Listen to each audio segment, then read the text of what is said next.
In 2010, no corporation owned more than 1,000 single-family rental homes. By 2022, 32 institutional investors owned about 450,000. This issue is especially acute in Atlanta, where more than 30% of Metro Atlanta SFR homes are owned by corporate investors. Zooming in into the Atlanta metro area, we can see how many SFR rentals are owned by corporate investors. Corporate ownership is most prevalent in Henry County, one of the poorest areas of Atlanta. We can further see the discrepancy when we look at the number of homes for rent and the percentage of all homes owned by corporate investors. Underscoring the seriousness of the issue, Senator Jon Ossoff filed a formal investigation into the biggest corporate holders in May of 2025. Quote, large out-of-state companies are buying up homes and pushing Georgia homebuyers out of the market. In a recent report from the Journal of Urban Affairs, researchers found that Atlanta metro area has by far the largest corporate SFR housing ownership in the US. Importantly, Invitation Homes account for the largest single holding and about 50% of market share.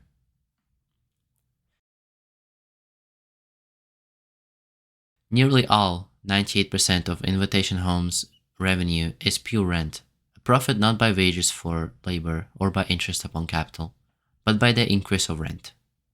Moreover, through Invitation Homes' policy of investment concentration, they, along with a few more investors, effectively monopolized Atlanta's market. In a landmark DOJ case, the US government persecuted the largest corporate housing investors, including Invitation Homes, for colluding market power to remove competition and increase unearned rent gains even more.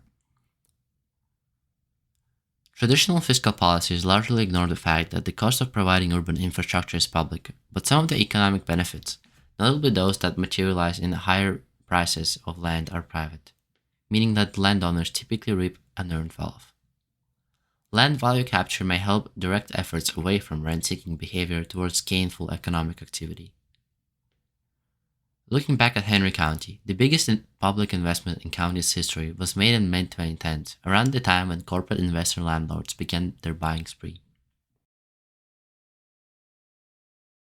While there are reasons to believe that larger landlords or better financed landlords might have more stable relationships with the tenants than mom and pops, it was found that overall large landlords were 8% more likely to file eviction notices.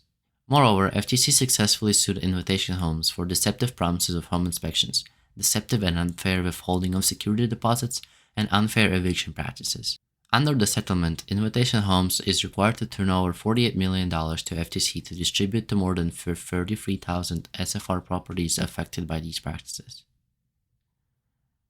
To quote Henry George, "So long as all the increased wealth which modern progress brings goes but to build up great fortunes, sharpen the contrast between the house of have and the house of want, progress is not real and cannot be permanent."